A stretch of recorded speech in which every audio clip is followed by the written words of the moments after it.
Basic report जो अभी आती है 30 डेज के अंदर, एक तो वो कट टू कट 30 डेज पे आई है, तो उसमें बेसिकली ये बताया गया कि उस दिन क्या क्या हुआ, एयरक्राफ्ट कौन सा था, कहाँ से आया, क्या उसमें डिफेक्ट्स पाए गए थे, पायलट्स का एक्सपीरियंस क्या था, एंड उन्होंने अपना कितने रेस्ट था उनके पास, किस टैक्सी वे पे थे, कहाँ से टेक ऑफ किया, क्या स्पीड आई, कितनी हाइट तक गए।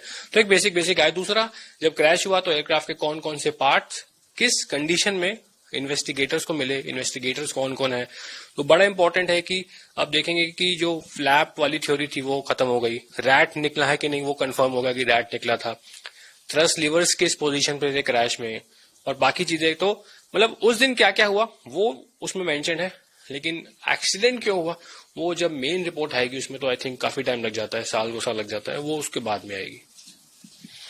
इस पूरे रिपोर्ट में कुछ चीजें हैं जिन पर बहुत चर्चा हो रही है, जिन पर बहुत बात हो रही है, लगातार उस पर डिस्कशन चल रहा है। वो ये सबसे पहले तो जो फ्यूल की बात की जा रही है कि स्विचेस कट ऑफ से कैसे ये वर्क करता है, क्या ये मिड एयर प्रॉब्लम है, मैनुअली वर्क करता है, या ये सॉफ्टवेयर वर्किंग है, क्या कुछ होता है, कैसे फ्यूल जाता है इंजन? जी देखिए, जो रिपोर्ट में है फ्यूल कट ऑफ के बारे में ही थोड़ा बात की गई है, तो अभी इससे ये अनुमान लगाया जा सकता है कि something went wrong with the fuel cut off switches, क्योंकि वहीं पे एक डायरेक्शन दी गई है इस इन्वेस्टिगेशन को।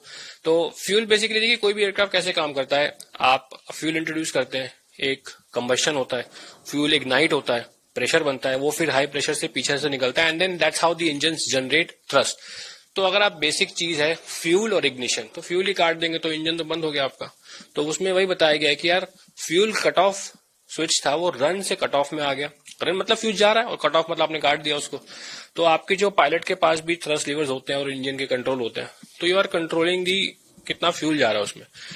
तो उसमें रिपोर्ट में जो लिखा गया है कि हाँ वो रन से कट ऑफ में गए, और 10 सेकंड बाद कह रहा है कि कट ऑफ से रन में आ गए। अब ये कंफ्यूजन उन्होंने छोड़ दिया कि उसमें लिखा है one of the pilots asked the other कि तुमने मैनुअली किया कि नहीं, वो कहता नहीं मैंने मैनुअली नहीं किया। तो इतना भी कंफर्म होगा कि यार उसको अंदेशा हुआ कि मैनुअली हुआ, उसने कंफर्म किया नहीं हुआ। नाउ अब कुछ इन्फॉर्मेशन होती है ना ऐसे कि पायलट्स को नहीं दी जाती, जो मैन्युफैक्चरर बोलता है कि यार इतनी इन्फॉर्मेशन आपको जरूरी नहीं है।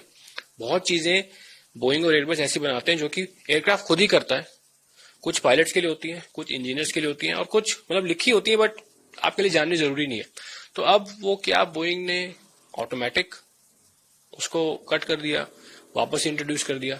तो वो जब डीप इन्वेस्टिगेशन होगी इसके बारे में तब पता चलेगा। हालांकि पायलट्स के पास भी स्विच होता है, और आई एम श्योर एयरक्राफ्ट का जो इंटरनल लॉजिक है, क्योंकि aircraft are very smart, aircraft का इंटरनल लॉजिक भी उसको कंट्रोल करता होगा। इसमें लिखा है कि वो ग्राउंड से एयर मोड पे आ गया, तो बट अब एक्चुअली क्या हुआ है, किसने किया है, it's a big onus on the manufacturer also now, उसकी भी जवाबदेही काफी बन जाती है।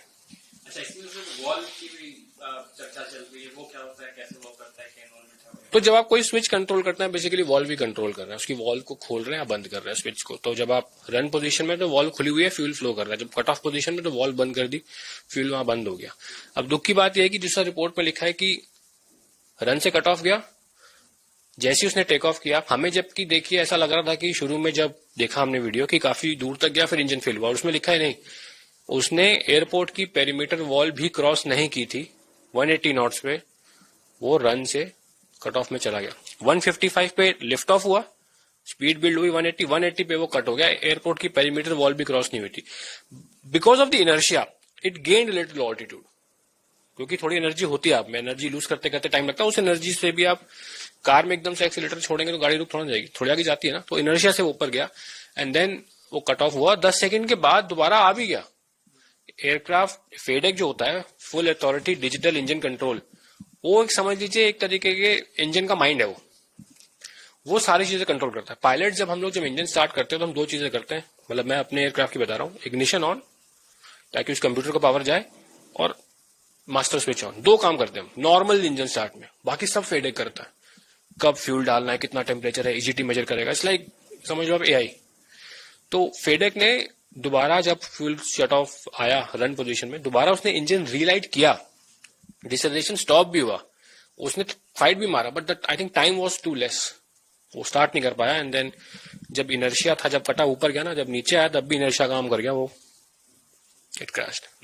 अच्छा, इन सब के बावजूद AAIB ने एडवाइस किया है कि अभी कोई इमीडिएट सेफ्टी एक्शन नहीं है। ये क्या एक स्टैंडर्ड प्रैक्टिस है या कंसर्न रेज करती है कि जो वल्नरेबिलिटीज एयरक्राफ्ट के आइडेंटिफाई करते हैं? देखिए, हाँ, एज अ पर्सनल सजेशन मुझे तो लगता है कि इसमें बोइंग को जरूर सामने आके कुछ क्लैरिफिकेशन देनी चाहिए ताकि लोगों का ट्रस्ट थोड़ा सा बने, क्योंकि जब 737 का MCAS का भी इशू आया था, अब एकदम से ये आ गया, तो Boeing has been into some issues since last 6, 7, 8 years।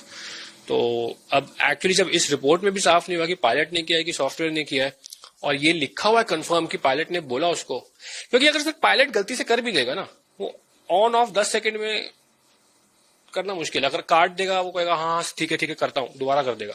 तो बट ऑन ऑफ दोबारा हुआ तो ज्यादा प्रोबेबिलिटी ऐसा लग रहा है कि कुछ सिस्टम एयरक्राफ्ट का था ऐसा कि सॉफ्टवेयर ऐसा था कि उसने कट करके ऑन किया, कुछ किया।